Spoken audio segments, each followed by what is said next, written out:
classic. I love it.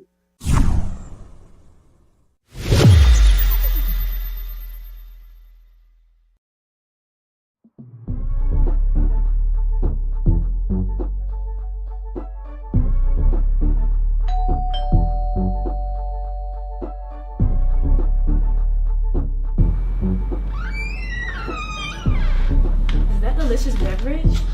Duh.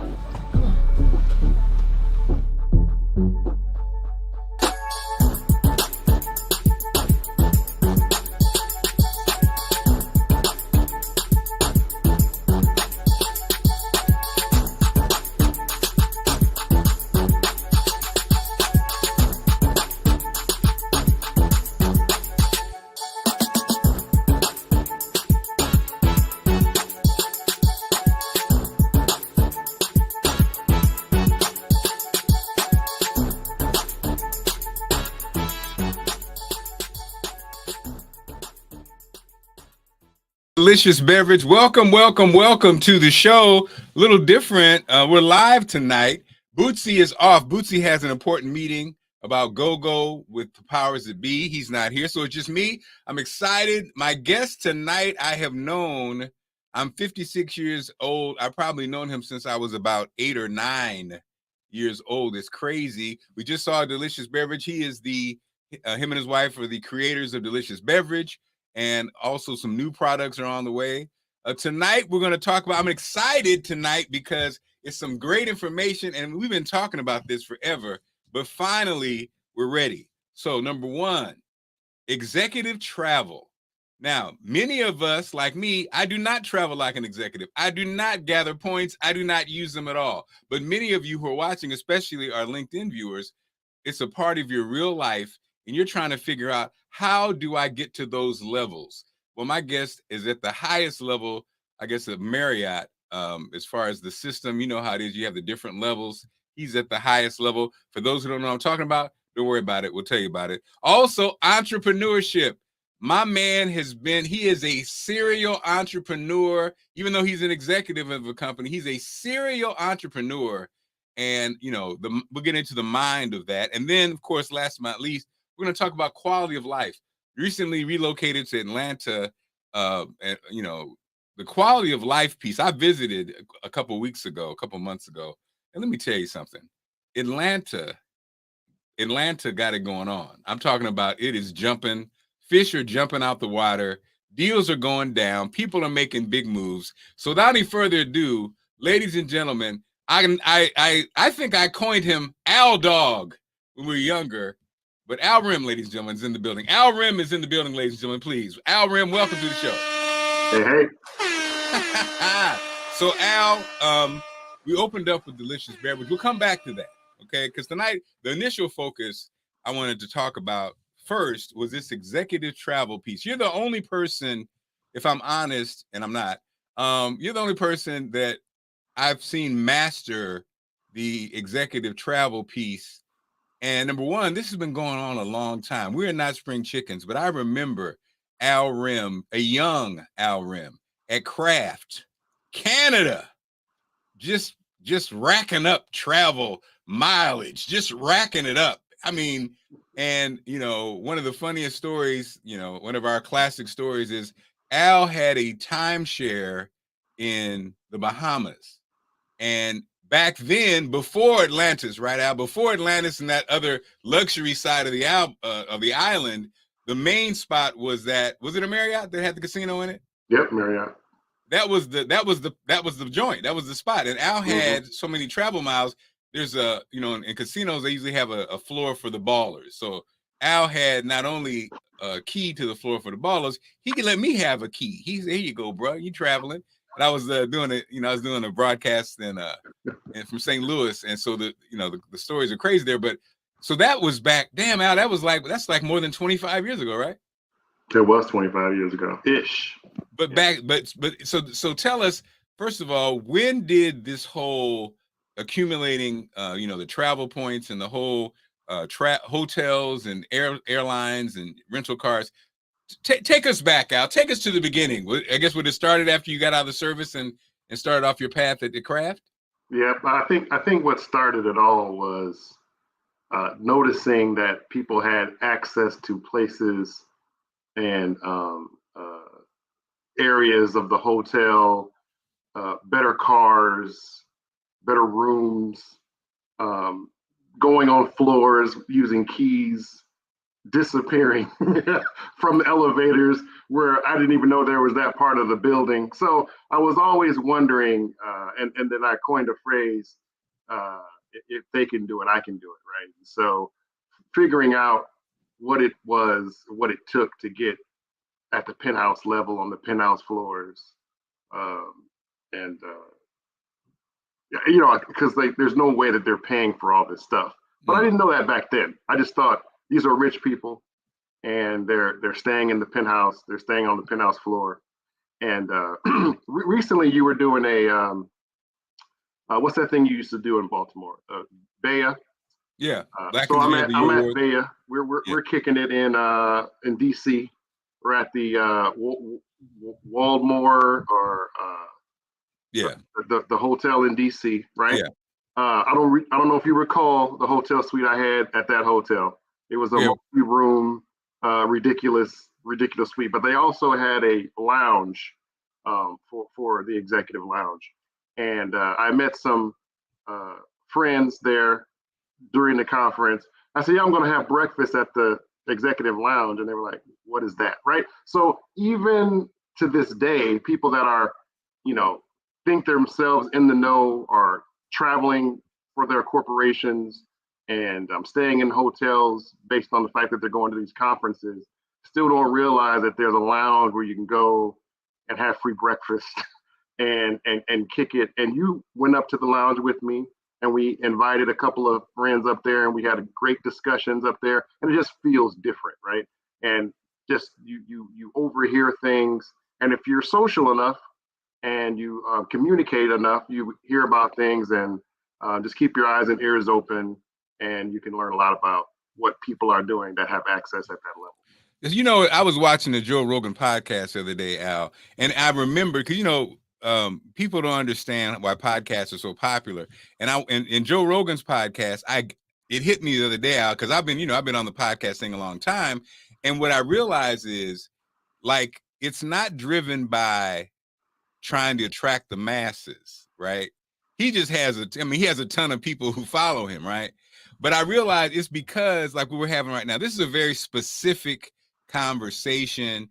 It's not it's not even like teed up like TV or shows, where we're trying to entertain you with us. We're giving information, and those people who gravitate towards information, they're interested and they hang out. And the people who aren't, they don't, But I was like, that's what hit me. It's like nowadays everyone's talking about you need a podcast.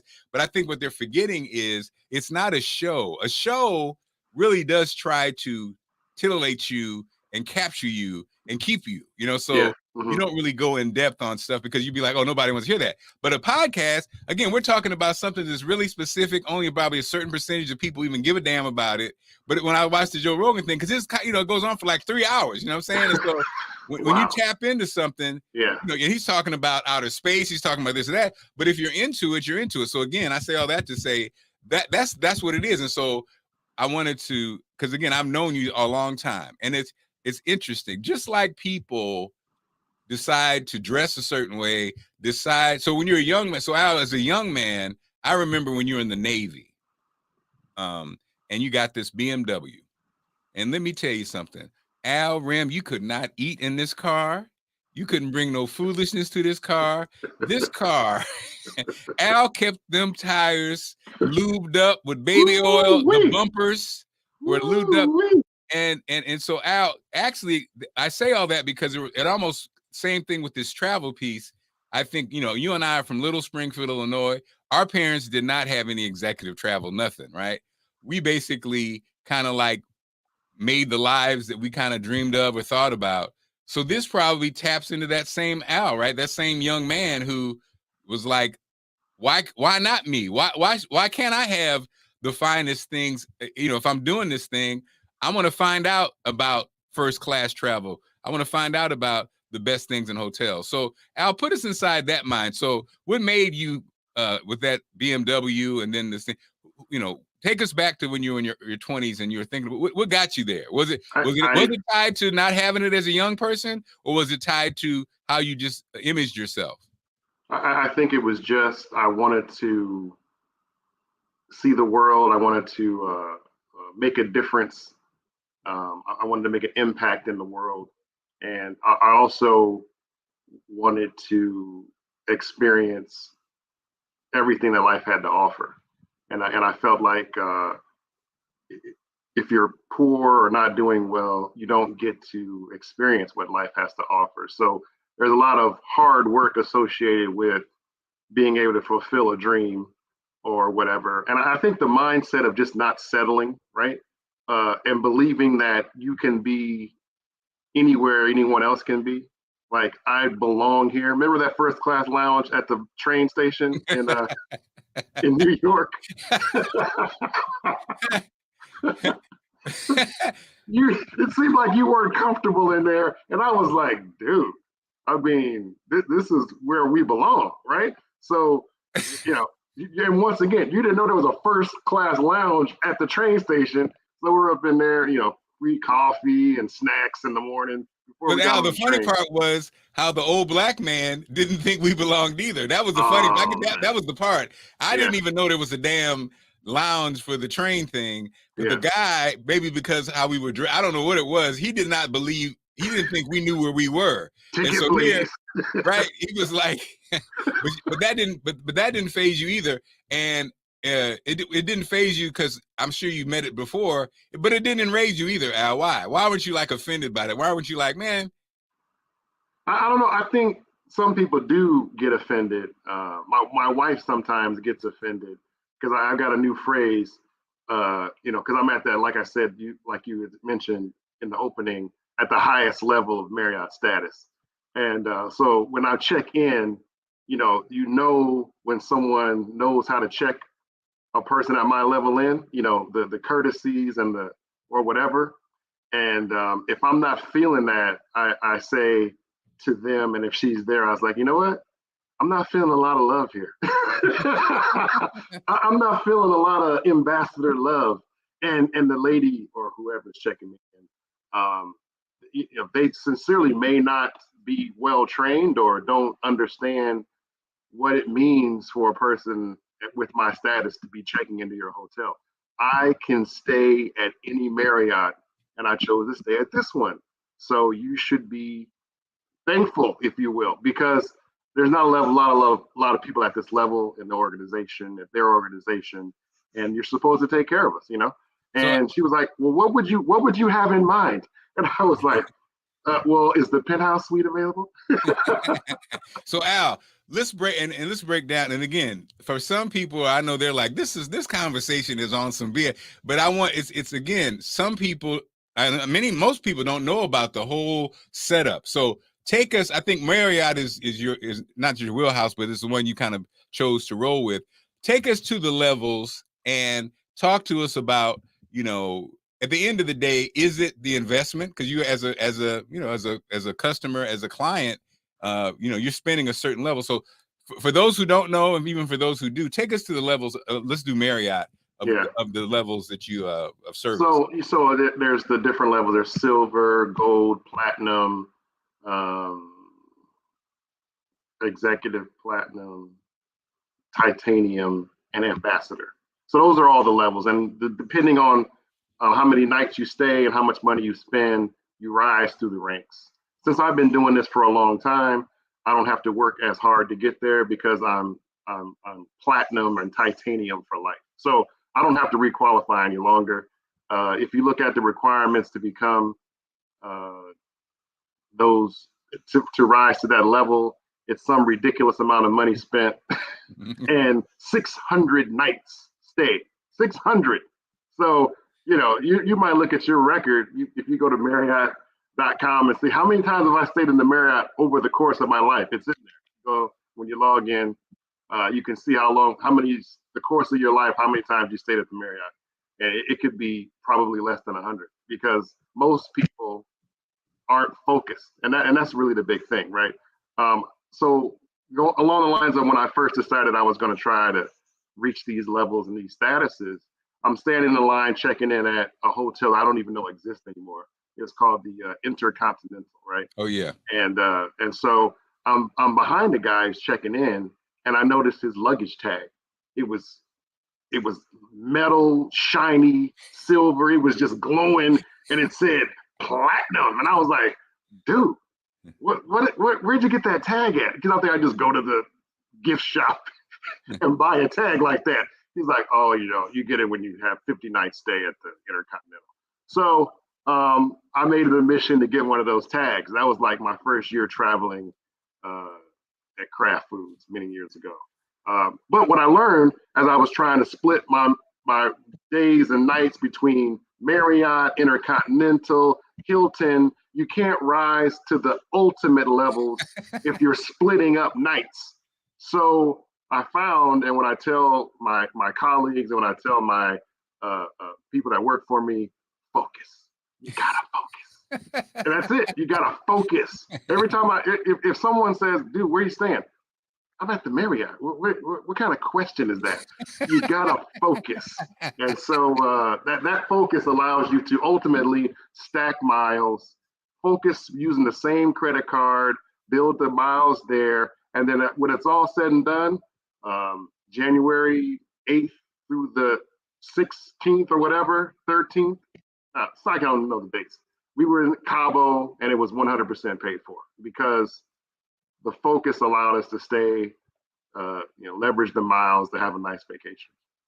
And so, Al, again, this is a world. This really world. We say executive travel because the reality is executives kind of have that kind of pace of travel. I guess the average person, you may go on vacation a couple times a year, you may visit some friends, but people who are in those jobs where you do travel a lot, and so you are on the road, 500, 600 times, you can actually stack it up that way. But it's just, I wanted to have the conversation because the world does exist, and it's Priscilla says, I'm that Marriott girl. It does exist, and like I said, especially for the people who watch on LinkedIn, they definitely relate because I think most of the people, are living that kind of lifestyle. And like you said, focus is so important. And I think it not only turns into the hotel, but also, like you said, with airfare, with car rentals, it taps into all those things. Now, the thing I think is funny, Al, when you check in, and also you're an entrepreneur, so you really understand it. Most of the time in our lives, we have no idea of the power that we command. When you're a client or a customer, they're supposed to serve you. Yeah. And your swagger, when you roll up to the desk, it always makes me uncomfortable because it's almost like, you put the pressure on the people because it's like, yo, I'm an ambassador level. And then you see people be like, oh, and then the funny part is, like you said, those who aren't trained well, they may fumble the bag. But for the most part, anybody in charge, they come up and be like, may I help you, sir? It's like, because if an ambassador is pissed off, this could be a problem, right? Yeah. They could have negative ramifications for management, if you will, and any general manager, whoever's on duty at the time knows this, and they will try to do whatever is required to get out of that situation. If someone's fumbled the bag, as you say, we were served less than fresh salmon one night. Oh no! And when I got back from my meetings that day, we had been elevated to a fine room, if you will. And I was thinking, where was this room at when I checked in? Because what I'm saying is, why not give me what I desire up front? I asked for the upgrade. Where'd this room come from? Anyway, so, got the hookup, 75,000 points, and $150 credit on the bill. So I could go eat and drink for the rest of the stay, because that's embarrassing. You don't serve fish that's not prepared right at the Marriott. And then, and we were in Newport Beach or some nice spot, right? And so it just didn't make sense. So, I think people, even when you don't have the ultimate status, don't be afraid to ask. That's my other thing. I've been asking for upgrades since I was a pup. Hey, you have any upgrades? and they'll look at you. What's your Marriott number? And you know you ain't got no status, but at the end of the day, you be like, you got plugged. You know what I'm saying? You're Mark Clark, so you might be able to leverage Mark Clarkism in a certain region of the DMV to get status just on the humble. So, I would say everyone can be upgraded if they try. And so, Al, as an African-American man, and most of the time you rolling in, you don't have your executive clothes on. Have you found, is there a difference when you roll in, how you dress, or not necessarily in general, as a black man? I don't know about the black man versus whatever. You could be dressed just, balling, just nice, and still get treated like shit. Like, excuse me, sir, do you work here? No, I don't work here. So I find we get insulted all the time, especially black men. And so but I let it roll off. You know what I'm saying? I think the blogs and Twitter and going to the website and logging a complaint, it works, and people don't want that to happen. The social media thing is real. So I try not to be outraged. I got other stuff to think about. I can't lie awake at night and be like, man, she should have gave me that upgrade. I ain't tripping on that. And you are the recipient of numerous perks just riding with me, rolling. We roll. So no, definitely. And it was funny. We were with somebody and he was bragging on his titanium status, but you didn't lord it over him. You just said, you let him pass. He was just bragging. You could have killed him right there. I think I told him. I said, he's an ambassador. He was like, okay. The titanium is nice, though. Titanium is just definitely a level that one can achieve, one can aspire to without killing themselves and killing the bank. I really haven't noticed an extreme level of love and benefit from titanium to ambassador. So at the end of the day, getting to titanium is a feat that once you're there, that's a great status. All right, Al, so we're going to switch out of that's the executive travel. You can see more of this with Al's book. And so the piece that we didn't talk about was flying. And same thing there. When whatever city you live in, you need to figure out what airline is their hub, and what city you fly to most, and try to focus on that airline and continue to fly on that airline. So and so there are discount airlines out there, if you're not in a position to fly on American or United or Delta or whatever, I understand that. But if you can fly on one of the major carriers and focus, you do ultimately rise in the ranks on those airlines as well, being loading on the plane first, upgraded to first class on occasion, sitting up front.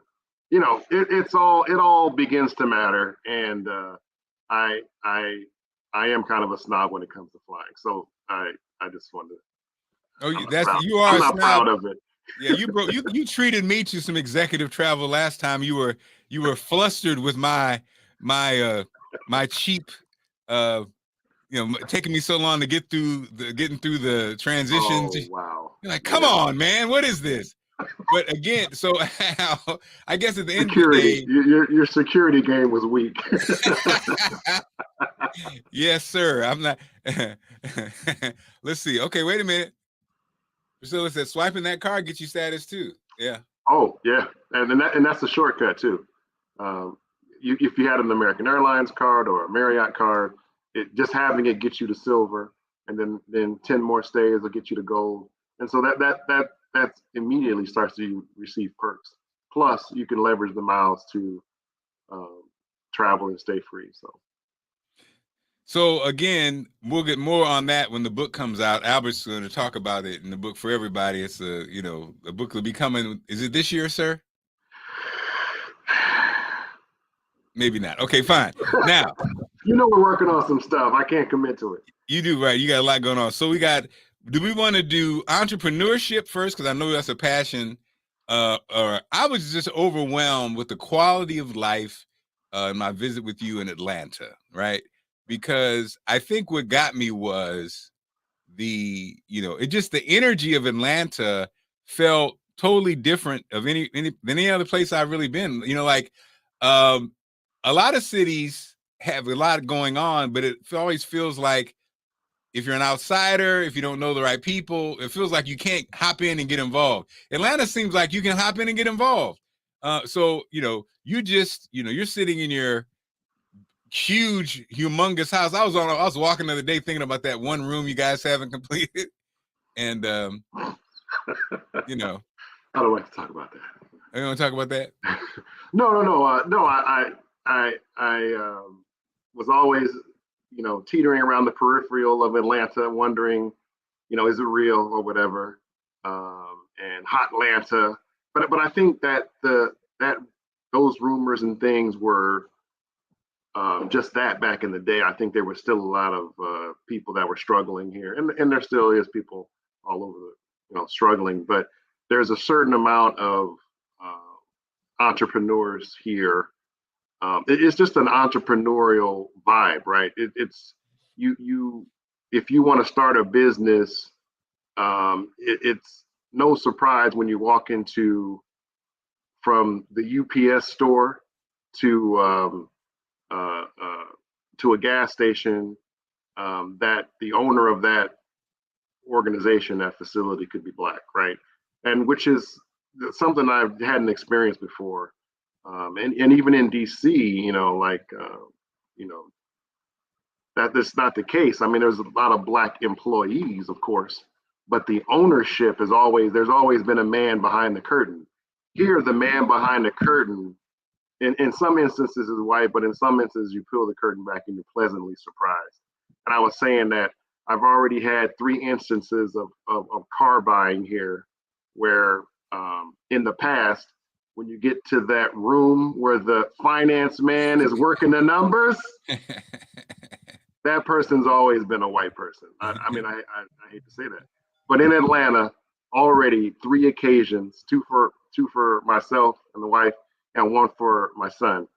The finance person has been a Black person, which is completely amazing. So something about the vibe here and the energy here. They're supportive. You go into a conversation about what you do, and they listen on a level that feels different. It feels different. And if they know somebody or if they can support, they'll get your information, and it's not just something to do. And you get phone calls, you get emails, and you find yourself trying to cater to their businesses as well. And so let's go into entrepreneurship, Al. So you basically have been, I call it a serial entrepreneur. Yep, Kellogg's. What'd you say? Kellogg's, Post. Right. A cereal joke. Right. And I mean, again, you're a chemical engineer by trade. Your 9 to 5 is in that field. You're an executive in that field, but then you have passions surrounding your entrepreneurship, product development, and things like that. So, what I'm noticing is, and I've been along for the journey, and I call myself a wannabe entrepreneur to a degree, because what it takes to be one, it's a lot. It's risky. It's you have to be driven. And now when I look at entrepreneurs, I look at them differently, because it's almost like, a Janet Jackson song, "What Have You Done For Me Lately?" That's the life of an entrepreneur, right? You had a great day today. You killed it today. But what you gonna do tomorrow? Yeah. And even when you're up, it's like, so you just got to order to go into, hold on one second. It looks like the hello, family. I'm on the podcast. Can I help you? Oh, I was at Whole Foods. I didn't know if you wanted anything. I'm good, honey. Thank you.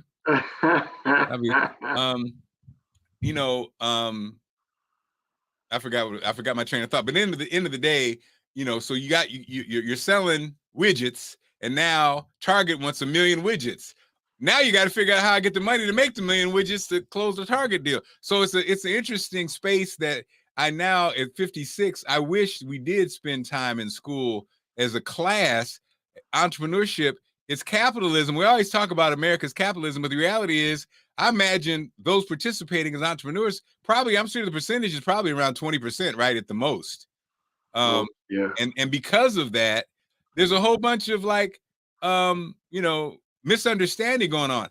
Al, I had a friend that you know who's in Atlanta. I couldn't figure out, he was a Trump supporter, right? He was all in. And I was like trying to figure it out. Both parents went to HBCUs, grew up in Springfield. What the hell's going on? I didn't realize he's a truck driver. Mm. You know what I mean? Now, because, you know, Trump was speaking a language to certain people in certain industries where people were frustrated because of regulations and frustrated because, but that never got talked about, right? And so talk to us about the life of an entrepreneur for those, you know, for those who are entrepreneurs and for those who are not. I mean, I think that there's the entrepreneur that has a hobby, right? There's just a major difference when you have a hobby and you're working your hobby and you're making money from your hobby, and you think you are a business person or an entrepreneur. But I think the difference between the person that's working in their hobby, enjoying it and making money from it, but as soon as they like step away and go on vacation, the business falls apart. I see that to me is a very hard position to be in, right? And I think most people find themselves in that category. Then there's that next level where you create a brand or create a what do you call it? Product. A product, and then the third thing is a franchise, right? Where you create a model, a business model, and create the systems so it can be replicated, duplicated, and anyone else can step in and create this and grow it and make money from it. And you can step away and make money from it, or you put a product on the shelf and it makes money in your sleep. So to me, that next level entrepreneur is the difficult one because a lot of people don't have the capital to get over the hump in order to create the product, all the packaging, all the research and development, all the regulations, all the certifications you might need in order to be able to create this product. And then there's the infamous MOQ, minimum order quantity, right? So you create the baddest thing you can think of, right?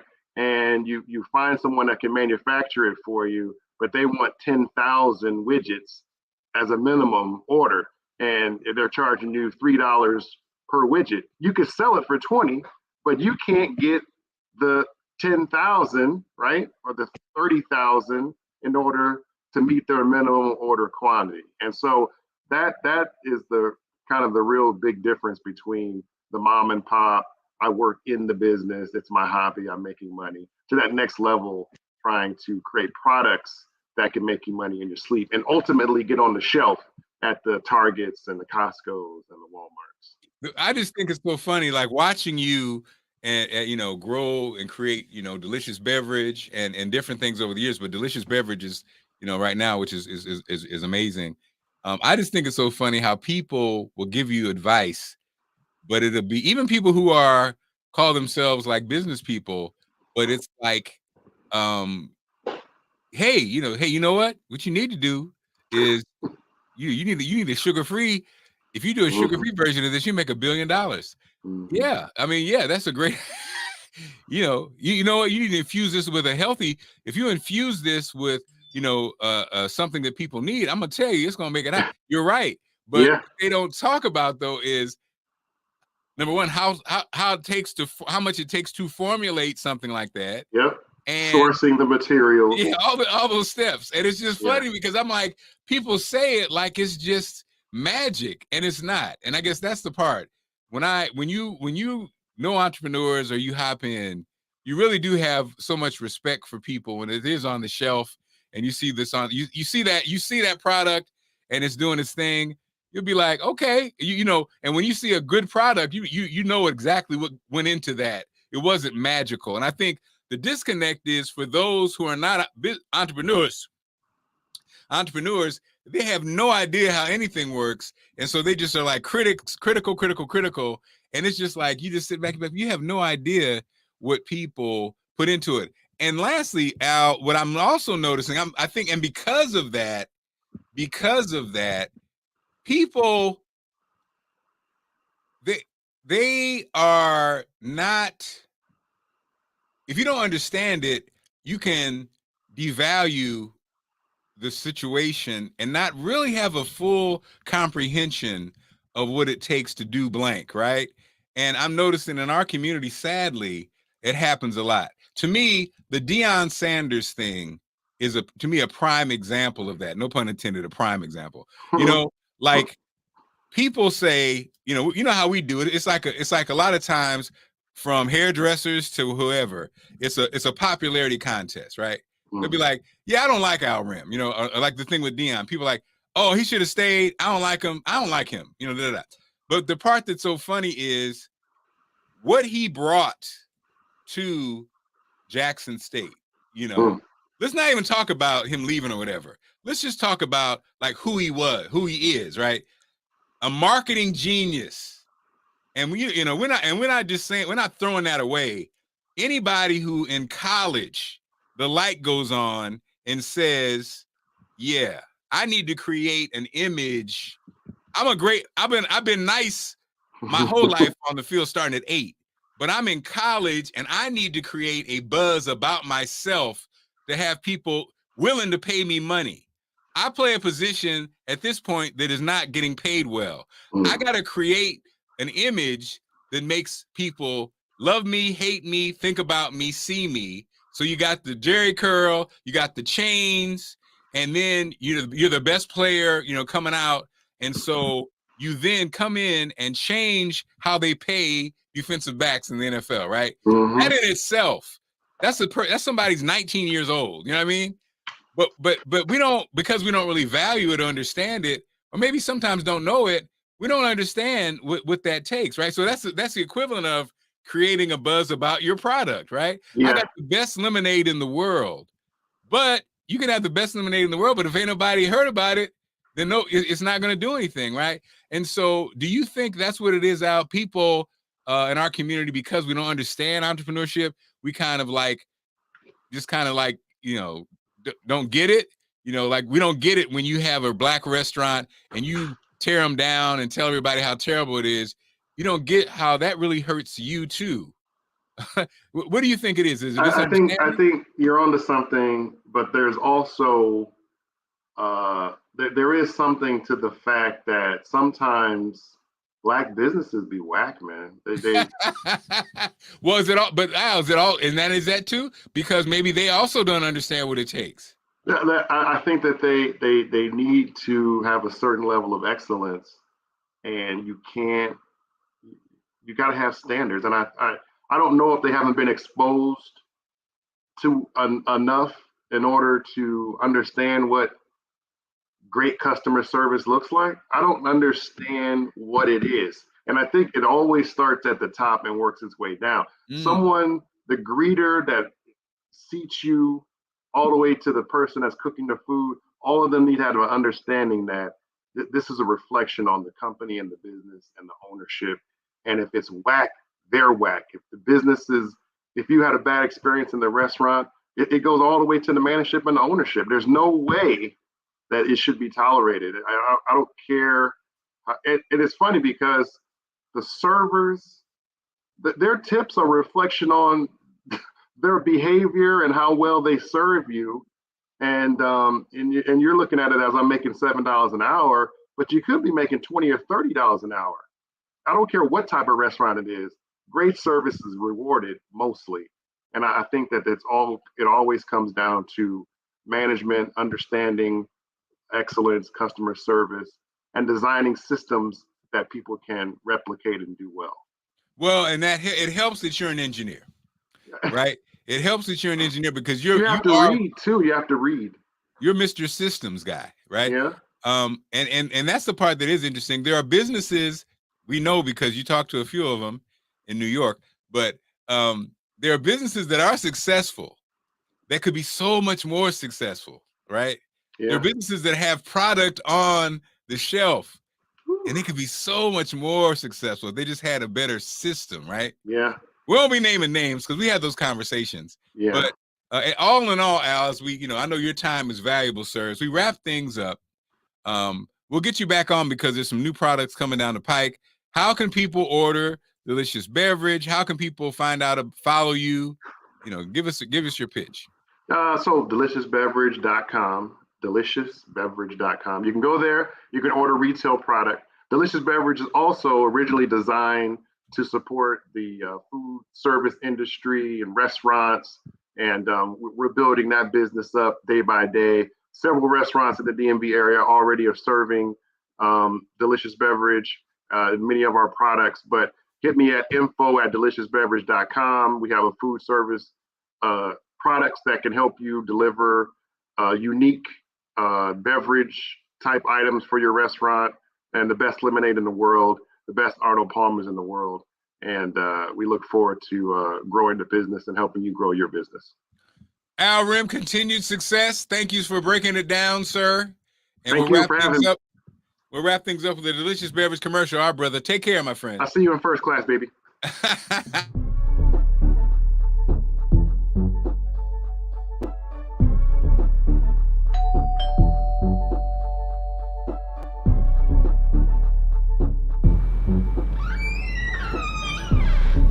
that Delicious Beverage? Duh.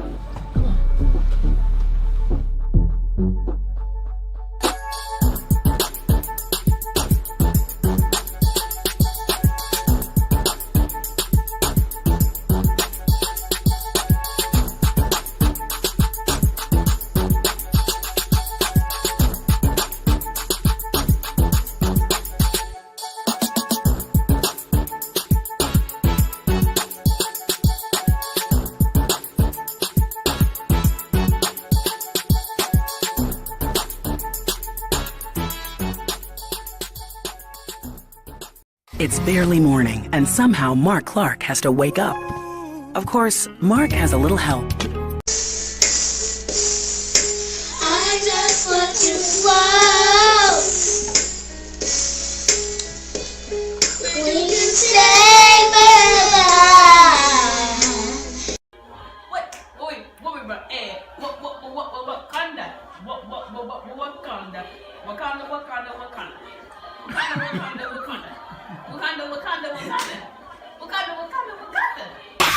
Level up, level up, level up, level up, level up, level up, level up, level up, level up, level up. On the road again. I can't wait to get on the road again. Riding bike on Hilton Head Island. I can't wait to get on the road again. Bam! Mom's in front. Bam! Skylar's second. Spencer's third. And last but not least, the first, Sid Rock. Heading to the beach.